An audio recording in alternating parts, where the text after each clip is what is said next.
C'était moi. C'est exactement ce qu'ils m'ont fait. Et sur ces mots obsédants, Britney referma le classeur posé sur la table devant elle.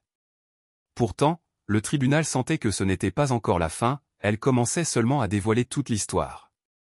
Sa voix changea, emplie d'une gravité sombre alors qu'elle entrait dans le chapitre le plus sombre de sa vie. Les lumières vives du tribunal semblèrent s'éteindre à l'unisson de ses paroles, projetant une ombre sur la vérité qu'elle s'apprêtait à révéler. C'était la nuit où elle croyait que tout lui avait été volé, sa liberté, sa réputation, sa voix même, tout était lié à ce moment fatidique au Pure Night Club. « Vous voulez savoir ce qui est pire que de perdre la tête ?» demanda-t-elle doucement, les yeux fixés sur le jury. « C'est qu'on vous dise que vous avez perdu la tête alors que vous savez que quelqu'un d'autre a causé les dégâts. » Britney a raconté s'être réveillée le matin du 9 septembre 2007, quelques heures avant le début des VMA, le corps tout entier secoué de tremblements incontrôlables. Elle a décrit une perte de coordination, un affaiblissement musculaire et des souvenirs fragmentés qu'elle ne parvenait pas à reconstituer. « Je n'avais pas la gueule de bois », a-t-elle déclaré fermement au tribunal. « J'ai été manipulée. » Elle a raconté comment, après avoir subi une performance impitoyablement ridiculisée par la presse, elle a été raccompagnée d'urgence à sa chambre d'hôtel. C'est alors, dit-elle, que Lou Taylor l'a contactée par téléphone pour la toute première fois. « Tu as besoin de structure », se souvient Britney, en entendant la voix de Lou lui dire. « On peut t'aider. » Lou aurait proposé d'organiser un traitement et de gérer les dégâts médiatiques, mais son consentement comportait des coûts cachés et des entraves invisibles. En une semaine, a témoigné Britney, ses documents juridiques ont commencé à changer. Sa procuration a été discrètement transférée hors de son contrôle. Avant même qu'elle ne s'en rende compte, des inconnus qu'elle n'avait jamais embauchés géraient ses décisions médicales et contrôlaient ses finances.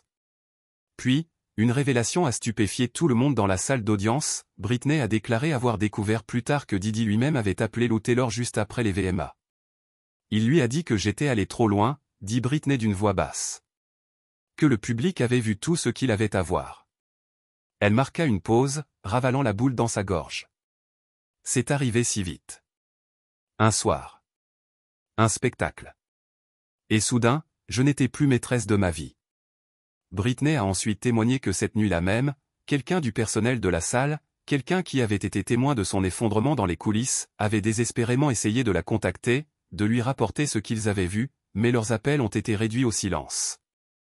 Elle a poursuivi, on m'a dit plus tard que Diddy avait des contacts avec tous les grands médias qui couvraient les VMA cette année-là. C'est pourquoi le discours a basculé du jour au lendemain, elle a passé une mauvaise soirée à elle est hors de contrôle. Et ce discours a justifié tout ce qui a suivi.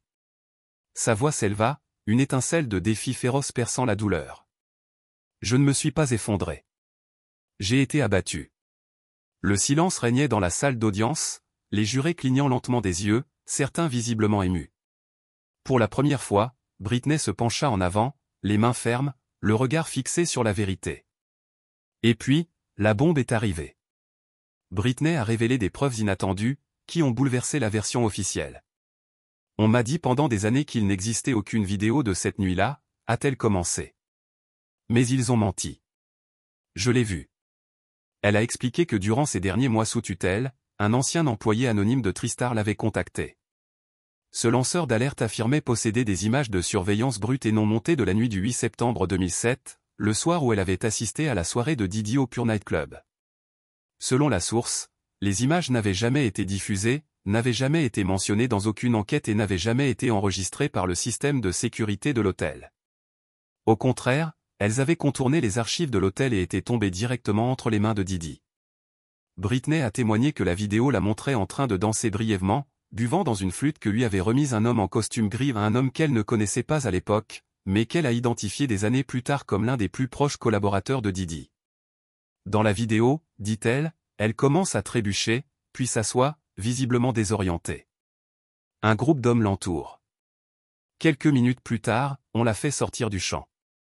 La vidéo s'interrompt, mais Britney insiste sur le fait que c'est suffisant. Ça montre que je n'avais pas le contrôle. Ça montre que je ne suis pas sortie seule de ce club. Elle a décrit comment ces images auraient ensuite été montrées à Robin Greenhill et à d'autres personnes chez Tristar non pas comme une aide, mais comme un moyen de pression, une assurance. Un trophée pour justifier et renforcer le récit selon lequel Britney Spears était inapte. Ils ne l'ont pas détruit. Ils l'ont stocké.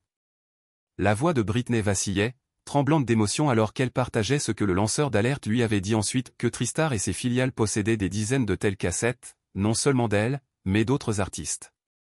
On les appelait des « insurance réels », a déclaré Britney. Ils filmaient des filles dans des fêtes, des hôtels, des toilettes, et Didi avait accès à chacune d'elles. Il ne se contentait pas de me filmer. Il me gardait. Son regard se fixa sur le jury, perçant et résolu. Tu comprends maintenant pourquoi je n'ai pas pu sortir? Pourquoi, à chaque fois que j'essayais de parler, il me pendait au nez. Cette performance au VMA n'était pas un effondrement. C'était une preuve. Elle s'est tournée vers Didi pour la première fois lors de son témoignage. Et toi, tu as tout vu arriver. Tu as laissé faire. Et maintenant, tu n'as plus le droit de te cacher derrière l'argent et le champagne. Alors que Britney prononçait ces derniers mots, sa voix se stabilisa, ne tremblant plus mais résonnant d'un puissant mélange de douleur et de fureur vertueuse. Laissez-moi le dire clairement, pour mémoire, a-t-elle déclaré. Je ne suis pas folle. J'étais en cage. Elle fixa le juge, puis le jury. Ils ont fait de moi une blague. Ils m'ont dépeint comme instable. Et quand j'ai crié, ils ont dit au monde que c'était juste une partie de la dépression. Mais je ne craquais pas, je hurlais. Britney a révélé comment, après le début de la tutelle, elle a été surveillée 24 heures sur 24, ses appels enregistrés, ses médicaments étroitement contrôlés, ses enfants lui ont été retirés et ses revenus ont été canalisés dans un réseau complexe de sociétés et de managers, tous liés à Tristar et, à travers eux, à Didi. J'ai perdu 100 millions de dollars enfermés dans cette cage, dit-elle avec amertume. Ils prétendent que c'était pour me protéger, mais en réalité, ils ont protégé leur système. Même après la fin de la tutelle, a expliqué Britney, elle avait peur de s'exprimer. On m'a dit que Didi avait des gens, dit-elle doucement. Si j'ouvrais la bouche, je disparaîtrais à nouveau. Alors je suis restée silencieuse jusqu'à maintenant. Puis vint le moment que personne dans la salle d'audience n'avait anticipé. Britney déplia soigneusement une note manuscrite usée. J'ai écrit cela à Didi en 2009, dit-elle doucement, mais je n'ai jamais été autorisée à l'envoyer. Elle a lu à haute voix. J'espère que ça en valait la peine quoi qu'il t'ait promis parce que tu les as aidés à me faire du mal.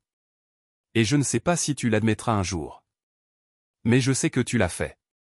Je l'ai vu sur ton visage le soir où tu as porté un toast avant les VMA. Tu savais qu'on me piégeait, et tu as souri. Un profond silence s'abattit sur la pièce. Même Didi resta immobile.